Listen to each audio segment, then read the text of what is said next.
Coucou, j'espère que vous allez bien et bienvenue dans cette toute dernière vidéo de cette année 2025. J'avais envie, à travers cette vidéo, de faire un petit bilan de cette année avec des tops, avec des flops, parce qu'il faut dire aussi ce qui a été, ce qui n'a pas été. Il y aura une troisième partie dans cette vidéo, ça va être un petit peu tout ce qui va être changement sur les réseaux. Je vais pas faire une introduction qui va durer 15 ans, donc on va commencer sans plus tarder. On va commencer par les tops. Le premier top qu'il y a eu, c'est que j'ai eu mon permis. Le 19 février, j'ai eu mon permis. Je suis hyper content. Au bout de 5 ans, ça y est, j'ai enfin mon permis. Après avoir traversé quand même pas mal d'épreuves avec ce permis, j'ai réussi à l'avoir. Après, c'est pas parce que j'étais nul ou quoi, c'est parce que quand il y a eu le Covid en mars 2020, je me suis inscrit dans une auto-école. Je me suis dit voilà, tu vas déménager, donc tu vas avoir besoin du permis. Donc au final, tu vas passer ce permis-là. Je me suis inscrit au code, je commençais à faire des séances de code, et puis ensuite, forcément le coco est arrivé. J'étais pas motivé. En vrai,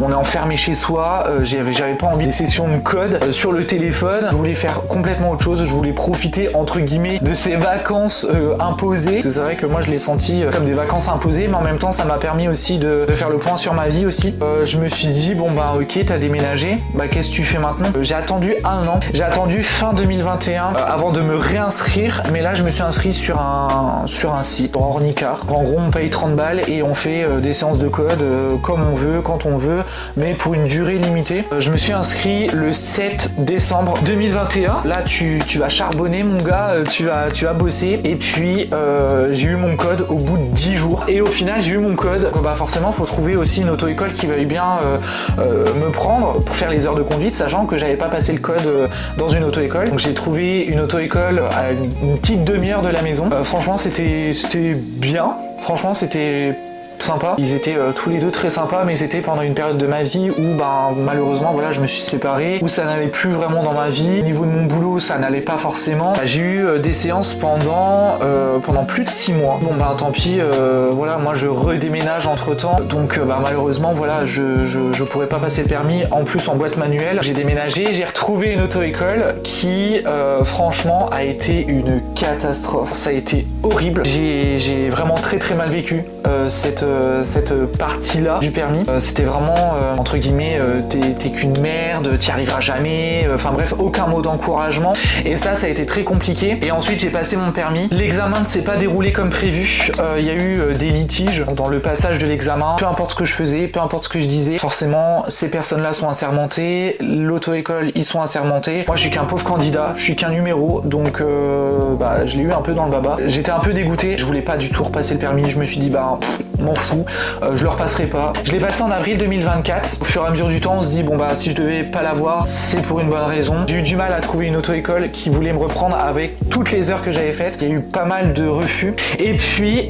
il y a eu l'auto-école. Franchement, ils m'ont sauvé, ils m'ont fait reprendre confiance en moi, parce que forcément quand on est dans une auto-école qui te dit à chaque fois que tu y vas, t'es qu'une merde, t'y arriveras jamais, c'est très très difficile. J'ai eu cette auto-école là qui franchement ils ont été extraordinaires, que ce soit Lise, que ce soit Nadège. Franchement c'était des personnes qui ont été incroyables. Elles ont eu la patience parce que forcément fallait que je reprenne confiance en moi, donc elles ont beaucoup discuté avec moi pendant les séances. Elles m'ont encouragé, elles ont été là, et franchement encore aujourd'hui je les remercie. Je suis reconnaissant envers ces deux personnes là. Donc je le passe au mois de novembre, je me plante à 30 secondes de la fin et j'ai repassé mon permis donc en février, et puis je l'ai eu je ne sais même plus combien, je crois que j'ai eu 26 sur 31. J'étais très très très heureux. Je vous mettrai de toute façon le lien du vlog dans le petit i, sachant qu'il a été très attendu ce permis là. En fait j'attendais vraiment l'examen, et puis au bout d'un moment j'avais attendu jusqu'à 2h du matin, parce que quand j'avais pas eu mes examens, les 2 fois à minuit je le savais. Je me suis dit là je vais le savoir à minuit, ça va être pareil. Non, j'ai attendu jusqu'à 2h du matin, que dalle. À un moment donné tu bosses toute la journée le lendemain, donc au final tu vas te coucher à 5h30 du matin. Je me fais réveiller et là on me dit chat, t'as eu ton permis ou pas? Je dis mais j'en sais rien, clairement j'en sais rien, je savais pas à 2h du matin, donc j'en sais rien. Mais j'avais la tête vraiment dans le... Pardonnez-moi l'expression, mais j'avais vraiment la tête dans le cul quand j'ai dit ça. Hein. Donc je me connecte sur le machin et tout ça, les yeux comme ça. Donc là, je vois une vidéo. J'étais en train de piquer du nez parce que j'étais tellement crevé. Bah forcément, j'avais dormi que 3h30. J'entends félicitations, vous avez eu votre examen du permis de conduire, machin et tout. En vrai, moi j'étais dans le gaz total. Puis là, j'entends derrière moi, bah je crois que tu l'as. Alors je dis bah c'est bien. J'avais juste envie, c'était de dormir. Bon bah forcément, quand on me réveille en pleine nuit, bon bah moi, vous savez mes problèmes de sommeil, donc et j'ai tourné cette partie de vidéo là. Et puis je vous ai donné un petit peu les résultats en fonction des modules qu'il y avait à avoir. Franchement, ça a été, je crois, l'un des plus beaux moments en vrai de cette année 2025. Et en lien avec ça, c'est que j'ai eu ma première voiture. Donc j'ai ma première voiture qui m'en fait voir des vertes et des pas mûres. Hein. Je pense que si vous avez suivi les vlogmas, vous savez que j'en ai un peu bavé, mais c'est comme ça. C'est une bonne voiture d'occasion que j'ai eue. J'ai eu en avril ma première voiture. Je suis vraiment très très heureux de ça parce que ben je suis libre. J'ai une liberté que je n'avais pas avant. Je peux aller voir ma famille, je peux aller voir mes amis, je peux aller au travail sans y aller à pied quand il fait froid ou quand il pleut. Je peux faire tout ce que je veux. Pendant des années, je me suis dit ouais, je veux pas le permis, je veux pas de voiture, je veux pas de tout ça.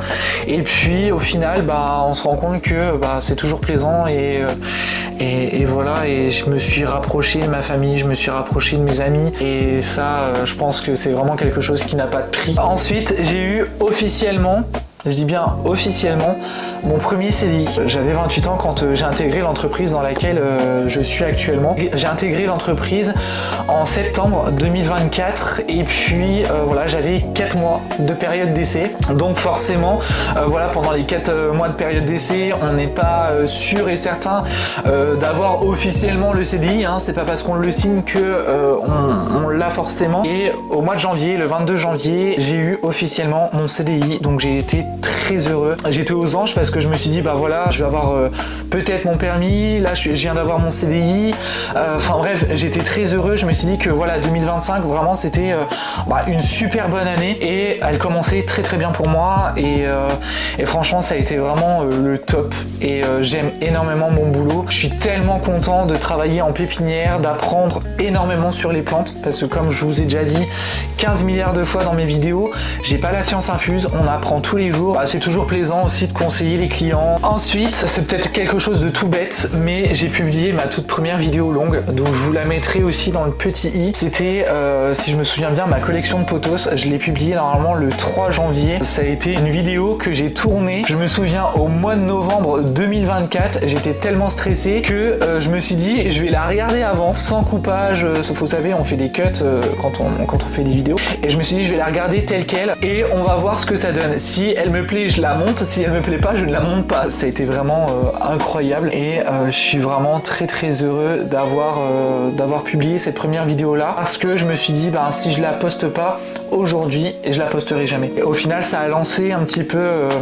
cette chaîne. Je suis vraiment très reconnaissant et très heureux d'avoir fait cette chaîne. À la base, elle devait voir le jour en 2020. La vie a fait que voilà, ça a attendu 5 ans. Je suis très heureux d'être là aujourd'hui et même de vous tourner cette vidéo là. Je suis vraiment très très heureux parce que aujourd'hui ça fait quasiment 1 an que la première vidéo longue elle a été publiée. J'ai beaucoup de reconnaissance et j'ai beaucoup d'émotions parce qu'en fait je me remémore aussi tout ce qui s'est passé au niveau de YouTube cette année. Certes, il s'est passé peut-être des mauvaises choses, mais il s'est passé aussi de très très belles choses et le fait de poster chaque vidéo, c'est toujours un plaisir de poster, de partager avec vous tout ce qui me passionne, tout ce qui me fait vibrer. Ensuite, par rapport à la chaîne YouTube, j'ai là à l'heure actuelle, donc c'est vraiment à l'heure actuelle, j'ai quasiment, alors je suis aux alentours de 450 abonnés, donc ça veut dire que j'ai 450 personnes qui sont là, qui me soutiennent, qui me suivent pour qui je suis, avec le contenu plante, avec le contenu aquarelle, avec les petites imperfections de cette chaîne. Je suis hyper surpris que aujourd'hui on soit 451 avec moi. Il y a 450 personnes qui me suivent, qui sont là. Je suis content de faire des vidéos parce que je sais qu'il y a des gens qui sont derrière moi. Je peux avancer et je sais que même si je me vautre, je sais que vous êtes là. Je sais que quand j'avais besoin de vous, je savais que vous étiez là. Surtout quand il y a eu la grande période et ça je vous en reparlerai plus tard. Mais je sais que vous avez été présents et présentes de me dire voilà Vic, repose-toi. À un moment donné, tu peux pas continuer comme ça et repose-toi. On sera là. C'est vraiment touchant de se dire voilà, on s'est peut-être jamais vu en vrai, mais Aujourd'hui, je suis là, vous êtes là, pour moi c'est tout ce qui compte. Je construis entre guillemets ma petite famille de YouTube et je sais que voilà, c'est une belle aventure et j'ai vraiment envie que ça se poursuive pendant des années et des années. Donc voilà, mais vraiment un grand merci à vous d'avoir été là tout au long de cette année, d'avoir été présent et présente et de m'avoir boosté quand j'avais besoin et dans les moments aussi très difficiles. Il y a eu un gros down et je pense que même il y en a eu plusieurs dans l'année, mais c'est vraiment le gros down de la grande saison que j'ai eu au boulot avec la fatigue que ça a engendré, avec les heures supplémentaires que ça a engendré, la baisse de motivation, la baisse d'énergie qui au final ça a découlé sur un arrêt de travail que j'ai très mal vécu parce qu'en plus de ça, moi je vous avoue que moi pour avoir un arrêt de travail il faut se lever de bonne heure. Je suis pas du tout pour un arrêt de travail parce que j'ai été habitué à travailler, j'ai été habitué à me sortir les doigts du cul. Je suis désolé de dire ça comme ça, mais voilà, c'est pour que vous compreniez, mais j'ai été toujours cette personne-là à persévérer dans son travail, à aller au-delà de ce que je pouvais faire. Malheureusement, c'est sûr que ça m'a porté préjudice, ça m'a permis aussi de réfléchir. Il y a eu des moments comme ça dans l'année où il y a eu vraiment des downs. Là, par exemple, en cette fin d'année, c'est sûr que j'ai un down, j'ai vraiment une grosse fatigue et je le ressens, mais voilà, je vais continuer et me connaissant, je sais très bien que je vais pas m'écouter, mais je veux vraiment aussi aller plus loin quand même dans ce que je peux faire et essayer de voir jusqu'où je peux aller. Bref, ce qui va changer en 2026, alors par contre je vais prendre ça parce que j'ai pas envie de prendre mes lunettes. Il va y avoir plus de contenu pédagogique à l'aquarelle. Je vous ai fait quand même quelques tutos sur YouTube en lien avec l'aquarelle. Je vous ai même fait des shorts, voilà, je vous ai fait quand même des petites choses comme ça. Je me suis dit que ça pouvait être sympa aussi de vous faire du contenu un peu pédagogique. Donc vraiment à travers des vidéos, vous expliquer tout ce que j'ai pu apprendre sur l'aquarelle avec mes mots, vous le transmettre avec mes mots, peut-être vous enseigner, si je peux dire ça comme ça, tout ce que j'ai pu apprendre au fur et à mesure de ces 3 ans, parce que c'est vrai que ça va faire 3 ans que je fais de l'aquarelle. Ça pouvait être cool de vous faire du contenu pédagogique. Peut-être que je pourrais aussi vous faire du contenu pédagogique aussi sur les plans. Ça, je sais pas encore vraiment, je l'ai pas mis en place, mais peut-être que je pourrais le mettre en place pour 2027. Mais c'est vrai que dans les vidéos prévues pour 2026, il y a du contenu spécifique à l'aquarelle sur un sujet bien particulier. Après, je ne sais pas si ça va vous plaire ou pas, mais si ça vous intéresse, voilà, vous pourrez me dire aussi qu'est-ce qui vous plairait aussi en termes de vidéos, qu'est-ce que je pourrais vous dire en termes de vidéos. Ensuite, il va y avoir l'arrivée des nuanciers. Donc les nuanciers vont arriver à partir du 1er, donc à partir de la semaine prochaine pour moi, à partir de jeudi pour vous. Tous les jeudis, il va y avoir un nuancier. Alors après, je sais pas du tout à quelle heure ça va être posté, mais ça sera forcément les jeudis. Ça peut être le jeudi matin, par exemple, quand je me lève, hop, je poste et basta, on n'en parle plus. Ou ça peut être le jeudi soir en me disant, mince, j'ai oublié de le poster, je vous le poste le jeudi soir. Mais ça, pour moi, c'est hyper important de vous faire des nuanciers parce que sur YouTube, je trouve qu'il n'y a pas de nuancier de chaque marque d'aquarelle. J'ai pris l'initiative cette année, et ça, je vous en ai parlé dans le tout premier vlog, je crois. Je vous mettrai ici dans le petit i si vous avez envie de le regarder, mais d'acheter une marque complète, de vous parler d'une marque, de vous parler des pigments, de vous parler des couleurs, de vous parler de plein de choses, de telle ou telle marque. Donc c'est pour ça que j'achète des marques. J'essaye d'acheter à peu près 1 ou 2 marques par an. Alors certes, j'en ai pas besoin, j'ai pas besoin d'acheter toutes les couleurs d'une marque, mais je le fais parce que j'ai vraiment envie de vous parler d'une marque en particulier et en même temps de vous faire le nuancier complet. Donc là, ce qu'on va faire, c'est qu'on va commencer par Paul Rubens et ensuite on verra en fonction des marques que j'ai si voilà, on continue par Rosa Gallery, on continue par Romance Mâle, on continue par Sennelier. Je ne sais absolument pas, je vous expliquerai, je pense, au fur et à mesure des vlogs, qu'est-ce que je fais. J'achèterai une marque tous les ans pour vous en parler et faire les nuanciers. Moi, je fais des playlist sur chaque marque. Donc par exemple pour Paul Rubens, ce qui va se passer, c'est que je vais vous faire une playlist sur YouTube. Donc je vais marquer Paul Rubens Kiaomei et là vous aurez tous les shorts. Donc vous aurez les couleurs pures déjà pour commencer, pour voir l'étendue des couleurs que la gamme Kiaomei propose, et en même temps je vous montrerai quelles sont les possibilités de couleurs en 50-50. Le 50-50 parfait en aquarelle n'existe pas, mais en termes de mélange, qu'est-ce qui est possible de faire quand on mélange de couleurs? Je vais prendre ce que je me suis noté. J'avais envie aussi de vous partager mes vœux pour la nouvelle année. Alors par contre, l'objectif de parler moins d'1 heure, c'est mort. Ça vient du cœur. Certes, j'ai réfléchi pour un petit peu comment tourner les phrases, mais pour moi, c'est vraiment des choses qui ont du sens. J'espère vous feront plaisir. J'espère que ça vous fera du bien d'entendre ce genre de choses-là. Voilà, je voulais vraiment vous remercier aussi d'avoir été là pour toute cette année. Mais bref, je vous ai écrit ce petit texte-là. Ça va me faire bizarre quand même de vous dire un petit peu et de vous parler vraiment à cœur ouvert. Alors que cette année s'achève,